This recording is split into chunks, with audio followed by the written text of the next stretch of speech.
Top of the morning, Dan and Amy. And over the last couple of weeks, the agreed upon talking point in defense of critical race theory is that the assertion that is being taught at the K through 12 level, that is a lie. That is not happening. Not happening.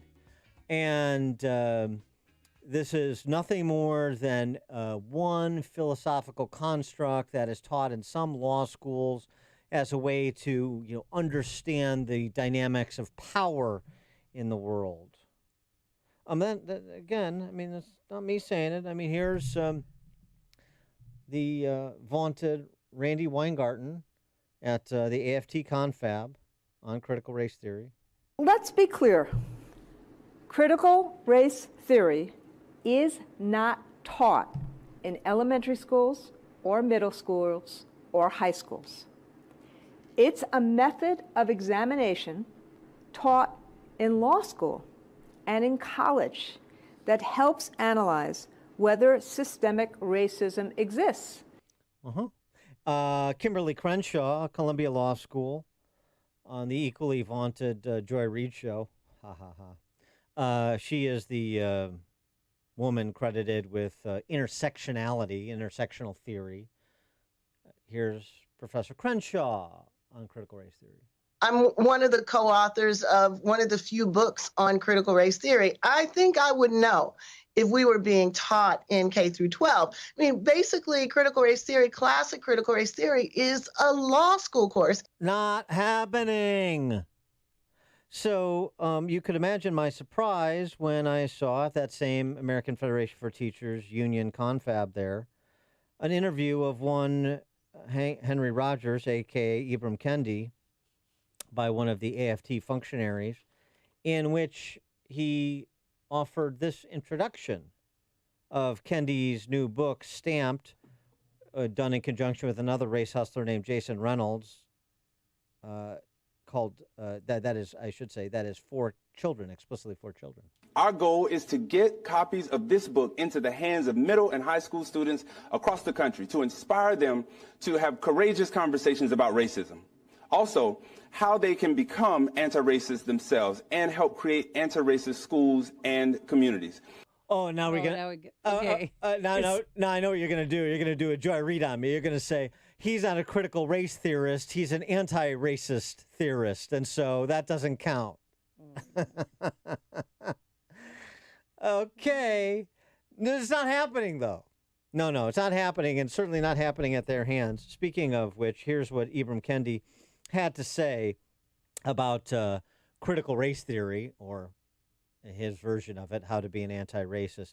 And he just can't figure out what conservatives, a.k.a. racists, are so concerned about. There are some folks in the right wing who have made you into a controversial figure, or tried to make you into a controversial figure. Can you tell us what you see your role as in this anti-racist movement, what being anti-racist means to you, and why you continue to be a prominent voice in this movement despite the vitriol you have had to face?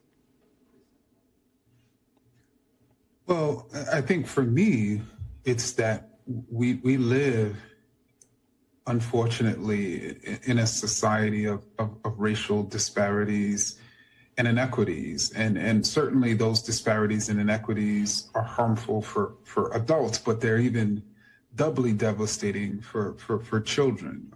And I know, based on all sorts of studies, that those disparities are not the result of what's wrong with children or what's wrong with adults. That are, let's say, people of color. They're the result of policies and practices. And so for me, to be anti-racist is to really encourage us to see those practices and policies as the problem, rather than people, as we're taught to believe. And apparently that's a controversial idea. Oh, the sophistry. For more on this, let's break it down with Scott McKay, publisher at the Hayride, contributing American Spectator. And also, he's down there in Bayou Country, remarking just before the break on the passing of Edwin Edwards. And I was correct. He did go away for racketeering, 10 years in federal prison. Okay. So I was on solid ground calling him a convicted felon. Scott McKay, thanks for joining us. Appreciate it.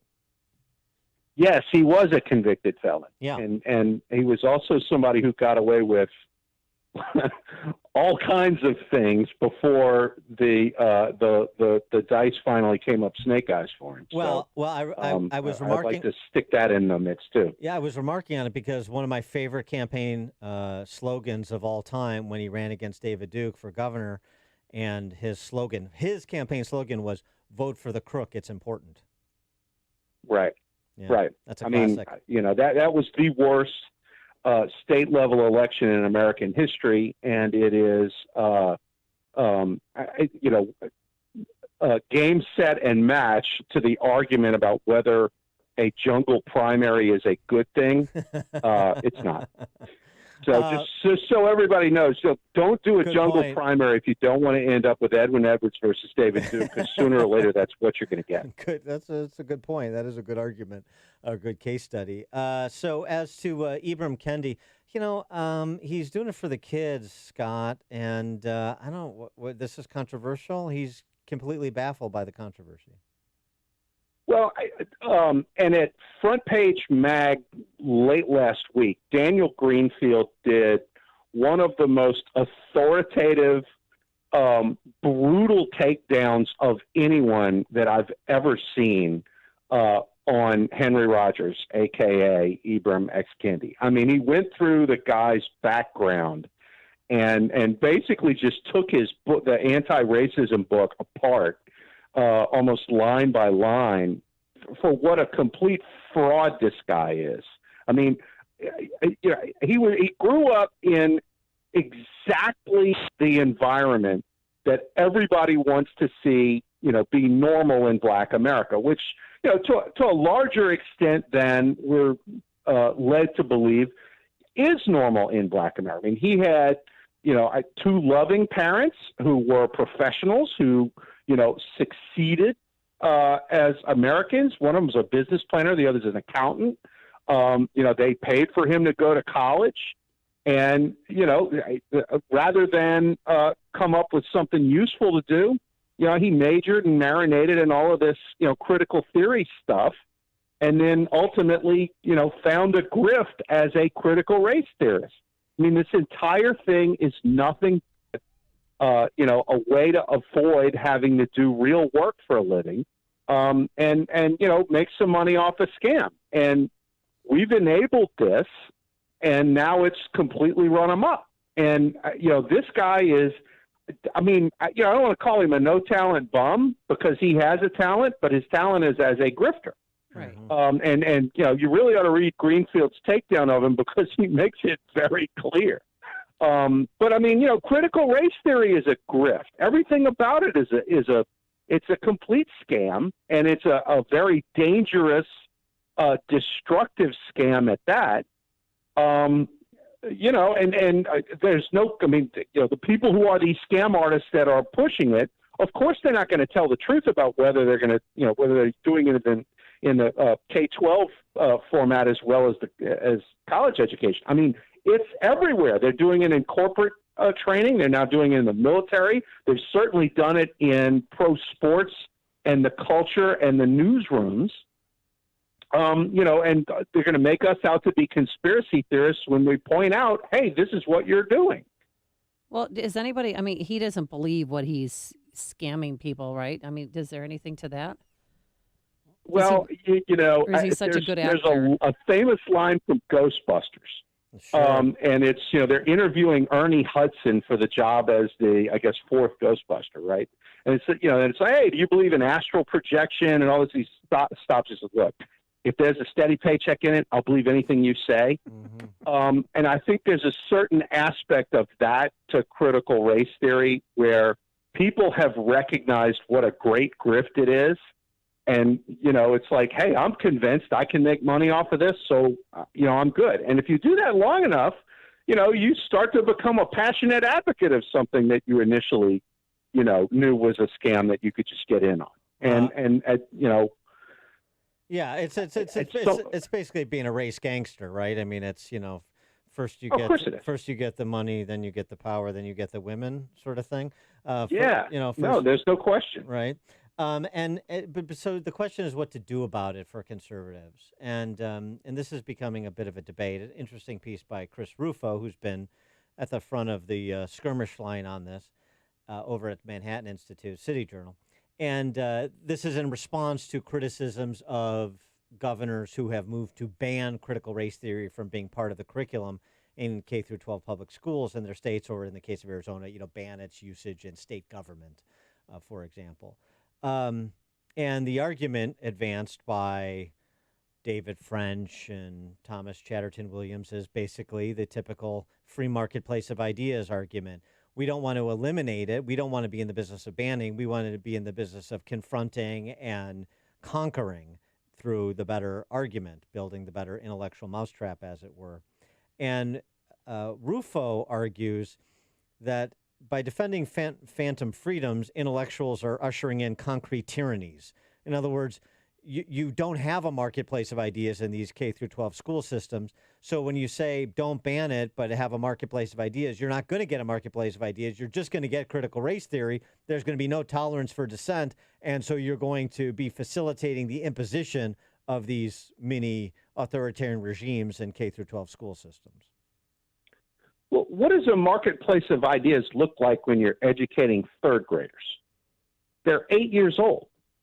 They're going to believe what you tell them, right? I mean, the idea that this is some sort of, of all-you-can-eat buffet of educational options that you're going to put in front of, grammar school kids is I mean, it's so obviously ridiculous that now you have to start asking who's paying these people to say it, because that is absolutely without merit whatsoever. And then the other thing is David French is a lawyer who people hire to sue school systems and other governmental agencies after the horses have left the barn and they're now being persecuted. So the question is, whether David French is perfectly good with this, new nanny state totalitarian society that the left is so anxious to build, because, he gets to be the controlled opposition, who bills $200 an hour, to try to sweep some crumbs off the floor and feed people. And, I think we can do better than that. I don't think that the conservative movement, or the majority of America who has no use for critical race theory, is under any obligation to provide David French with a livelihood. I think he can, go learn the code if he doesn't like this. But the fact that public school curricula, that's put together on the basis of what school boards agree on at public meetings with public input, largely, hopefully, from parents. And it's made, in a legislative setting at the state legislature and at school boards and at, state boards of education. That's how you decide what curriculum is. And the idea that conservatives can't step in and say no to critical race theory is, it's unrecognizable as a prospect. I mean, I think that's a ridiculous thing to say. And so much so that I think it discredits the people who say it. I'm sticking on ridiculous things to say. I think I identified the death knell for capitalism in America. Joe Biden tweeting out, "Let me be clear, capitalism without competition isn't capitalism, it's exploitation." He issued an executive order promoting, quote unquote, capitalism as well, promoting competition and therefore capitalism. So Joe Biden, your Democrat, socialist, capitalist, capitalism so long as it's properly centrally planned. Well, I mean, what I took from that was, does that mean we're going to get the antitrust case against Google now? I mean, because I'm okay with that. I'll make common cause with Joe Biden on a antitrust case against Google, or if you like, Apple, Amazon, Facebook, and Twitter. I'm good with all of that. I mean, anybody who has to use Microsoft products, I mean, I write novels and I work in Microsoft Word because there's not much else I could. Trust me, I'm perfectly good with finishing the job on Microsoft's antitrust issues. I'm all for competition and capitalism. Let's actually see it in the tech space. And of course, I don't have any faith that Joe Biden is serious about that. He is Scott McKay, publisher at the Hayride, contributor to the American Spectator as well. Scott, thanks as always for joining us. Appreciate it. Hey, thanks, guys. Have a great week. Take care. Thanks. And he joined us on our turnkey.pro answer line. The more you listen, the more you'll know. This is Chicago's Morning Answer. Morning Answer on AM 560. The Answer. Jobs in engineering are available now. Automated Systems, Inc., a dynamic project-oriented consulting company, is currently hiring technical professionals for mission-critical roles in support of life-saving therapies for the pharmaceutical